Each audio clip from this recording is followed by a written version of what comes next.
ማን ነበርኩ?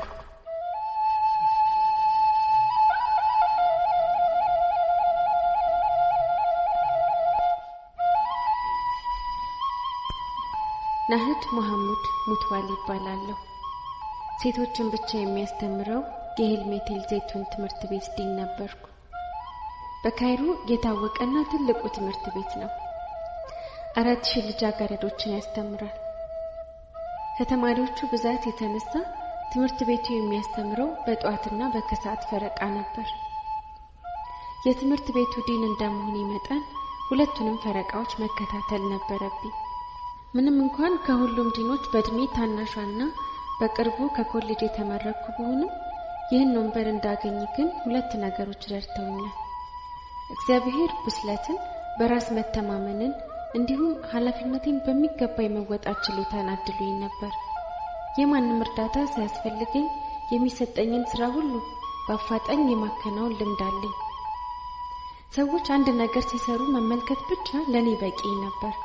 ያንኑ ነገር ወዲያውኑ ልምድ እንዳለው ሰው አድርጌ ማከናወን እችላለሁ። በዚህ ችሎታ የተነሳ ይህን ቦታ ያገኘሁት ቦታውን ላገኘው ከሚገባኝ 10 ዓመታት ቀድሜ ነበር። ከዚህ ችሎታዬ ጋር ተጨምሮ በትምህርት ቤቱ የነበሩትን የሁለቱን ረዳት ዳይሬክተሮች ተግባር የማወቅ ዕድልም ገጥሞኛል። የተማሪዎቹን ስም በሚስጥራዊ ኮድ መመዝገብና ፈተና ማዘጋጀት እንዲሁም ፈተናዎችን ማተም ካገኘኋቸው ዋና ዋና ልምዶች መካከል የሚጠቀሱት ናቸው። እነዚህ ሁለቱ ተግባራት ደግሞ በትምህርት ቤታችን ውስጥ ዋነኞቹ ስራዎች ናቸው። ምክንያቱም ሁለቱም ፍጹም የሆነ ሚስጥር ጠባቂነትን የሚጠይቁ ናቸውና። አንደኛው ረዳት ዳይሬክተር በ60 ዓመቱ ጡረታ ወጣ። ሌላው ደግሞ ወደ ሌላ የአረብ ሀገር ለስራ ሄደ። ይህን አጋጣሚ በመጠቀም እነዚህን ሁለቱን ኃላፊነቶች ጠቀለልኳቸው። ይህም የትምህርት ቤቱን ቁልፍ አስተዳደራዊ ኃላፊነቶች እንድቆጣጠር እድል ከፈተልኝ። እነዚህን ኃላፊነቶች ከጠቀለልኩ በኋላ ልክ የትምህርት ቤቱ ንግስት የሆንኩ ያህል ይሰማኝ ነበር። በእነዚህ ነገሮች ሙሉ ስልጣንና ፍጹም የሆነ ኃላፊነት ነበረኝ። ሌላው ቀርቶ የኔ በላይ የሆነችው የትምህርት ቤቱ ዳይሬክተር እንኳን በጣም ትቀርበኝ፣ የሚሰራውንም ነገር ሁሉ ታማክረኝ ነበር። የምፈራ ኃይለኛ አድራጊ ፈጣሪ ሆንኩ። ለምኞቴ ወሰን አልነበረው። ለዝቅተኛ ተማሪዎች የሚሰጠውን የትምህርት እገዛ እኔ ራሴ እንድከታተለው ኃላፊነቱ እንዲሰጠኝ አስተዳደሩን ጠይቄ ተፈቀደልኝ። በዚህ የተነሳም በየወሩ ከነዚህ ክፍሎች ለሚሰበሰበው ከ12000 እስከ 15000 ለሚጠጋው ገንዘብ ኃላፊ ሆንኩ። ለዚህ ኃላፊነቴ እንዲሁም ፈተና ለማዘጋጀትና ለማባዛት ተግባሪ የሚከፈለኝ ገንዘብ ወርሃዊ ገቢን በ3 እጥፍ አሳደገው።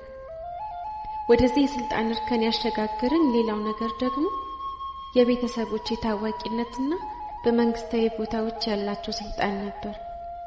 ወንድሜ በማዕከላዊው የአስተዳደርና የአመራር ስርዓት ቢሮ ውስጥ ስራ አስኪያጅ ነበር። አንደኛው ዋርሳይ ደግሞ የማዘጋጃ ቤቱ ረዳት ጸሐፊና የትምህርት ቤቱ የወላጆችና የመምህራን ማህበር ፕሬዝዳንት ነው። የሱ ሁለቱ ሴቶች ልጆቹም የትምህርት ቤቱ ተማሪዎች ነበሩ። ሌላው ዋርሳይ ደግሞ የቤተ መንግስቱ ፓይለት ነው።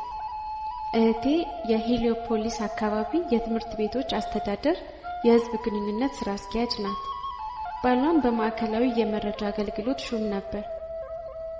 እነዚህ ሁሉ ከኔ ስብዕናና በትምህርት ቤቱ ከተፈጠረው ክፍተት ጋር ተደማምረው ከስልጣን ወደ ስልጣን አሸጋገሩ። ይህ ሁሉ በሀብትና በስልጣን የተቀመኝ እንጂ ውስጤን ግን ትዕቢተኛ፣ እብሪተኛና ግብዝ አድርጎኛል።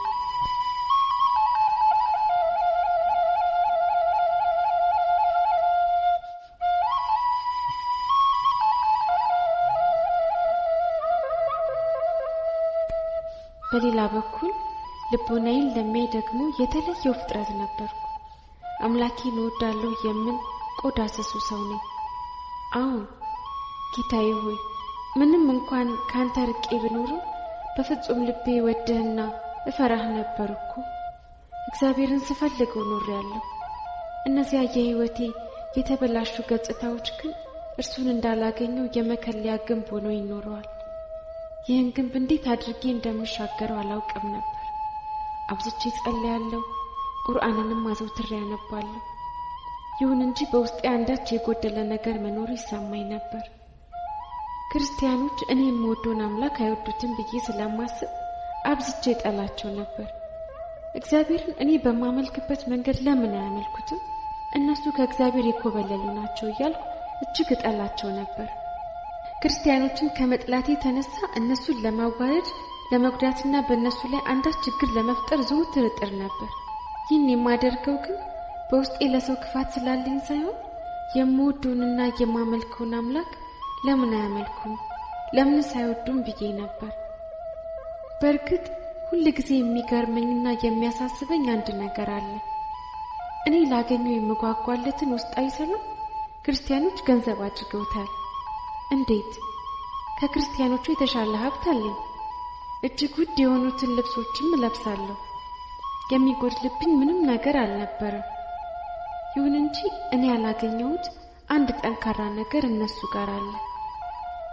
በማንኛውም ክርስቲያን አይን ላይ በራስ የመተማመን መረጋጋትና ሰላማዊነት ይነበባል። ያን ውሳጣዊ ሰላማቸውን ለማሳጣት እነሱን ማበሳጨት ለምን እንደሚያስደስተኝ ዛሬ ሳስቡ ይገርመኛል። አንድ ቀን አንድ ካህን ወደ ቢሮዬ መጣ።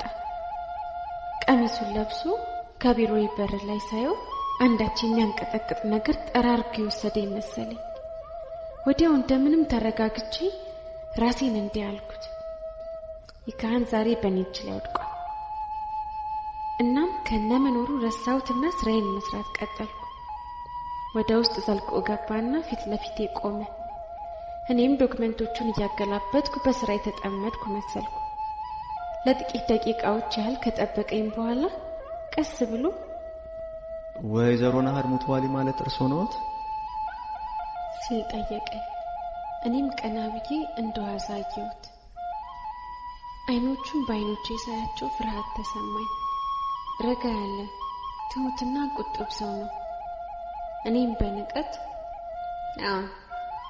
ብዬ መለስኩለት። ሴት ልጁን በላላይ ግብጽ ካለው ትምህርት ቤት ወደ ሄልሜቴል ዘይቱን ለማዛወር የተጻፈ ማመልከቻ ሰጠኝ። ረጋ ባለ ሁኔታ ጥያቄውን እንድቀበለው ለመነኝ። በመሃል አቋረጥኩትና ድምጼን ከፍ አድርጌ ከላላይ ግብጽ ወደ ሄልሜቴል ዘይቱን በአንድ ጊዜ ለምን ስልጮህኩበት። እርሱ ግን በትህትና እባክዎን ከአቅሜ በላይ በሆነ ችግር ምክንያት ነው ሲል መለሰልኝ። ቀጥል አድርጎ ትምህርት ቤቱ ባለበት አካባቢ ለመኖሬ ማስረጃው ይኸው። እህቶቿ በአካባቢው ወደሚገኙ የህዝብ ትምህርት ቤትና መለስተኛ ሁለተኛ ደረጃ ትምህርት ቤት የተዛወሩበት ማስረጃ ምን ነው ሲል አቀረበ። ጥያቄውን ላለመቀበል የሚያስችለኝ አንዳች ምክንያት ባገኝ ብዬ ዶክመንቶቹን መረመርኳቸው። ነገር ግን ምንም ላገኝ አልቻልኩም። ከዚያም ቀና ብዬ አየሁት። ፊት ለፊቴ ቆሞ በሚገርም ሁኔታ ያስተውለኛል። ሰላማዊ፣ ጸጥተኛ፣ በራሱ የሚተማመን አይነት የተረጋጋ ሰው ነው። አስቀድመን ለትምህርት ቤታችን ስጦታ እንፈልጋለን ብዬ ላበሳጨው ፈለኩ። እሱ ከእኔ ነው ሲል መለሰልኝ። 100 ፓውንድ የሚያወጣ ቁሳቁስ ገዝተህ ለትምህርት ቤቱ ማምጣት አለብህ አልኩት። እስማማለሁ ሲል ወዲያው መለሰልኝ። ከዚያም እባክዎን ዝውውሩን ግን አሁኑኑ ያጽድቁልኝ። ምክንያቱም ለአላይ ግብጽ ወዳለው ትምህርት ቤት ከጥቂት ሰዓታት በኋላ በሚሄደው ጓደኛዬ በኩል መላክ አለብኝና ከዚያ በኋላ የፈለጉትን ነገር እገዛለሁ ሲል ተማጸነኝ። በእርግጥ ልጁ ለዝውውሩ ብቁ ናት፣ ግን የማቀርብለትን ነገር ላይቀበለው ይችላል ብዬ ላበሳጨው ነበር የፈለኩት። እሱ ግን ተስማማ። እናም ይህ እንዳልተሳካልኝ ሳውቅ ጮክ ብዬ መጀመሪያ የተጠየቀውን መፈጸም አለብህ አልኩት። በተረጋጋ ሁኔታ እያየኝ ይመኑኝ ሲል ተማጸነ። ያን ትሁት የሆነ ልመናውን መቃወም አልቻልኩም። እናም በዝውውሩ ወረቀት ላይ ፈርሜ ማህተም አሳረፍኩበት። ከዚያ በፊት እንዲህ አድርጌ አላውቅም። የጠየቀውን እንዳደርግለት የሚገፋፋ አንዳች ኃይል ሳይኖረው አይቀርም። በውስጤ እርዳታውን አንፈልገው በዚህ መልኩ ስላስተናገድኩም ይቅር በለኝ ልለውም አስቤ ነበር። ግን አንዳች ቃል ካፌ አልወጣም። ከሄደ ከአንድ ሰዓት በኋላ 100 ፓውንድ የሰፈረበት የገንዘብ ማዘዣ ይዞልኝ ሲመጣ ተደነቅኩ። የመማሪያ ጠረጴዛውን ለማምጣት በፈለኩት ጊዜ አንድ ሰው ብቻ መላክ እንደሚበቃኝ ነገረኝ። በህይወቴ ለመጀመሪያ ጊዜ የጥፋተኝነት ስሜት በውስጤ ተሰማኝ።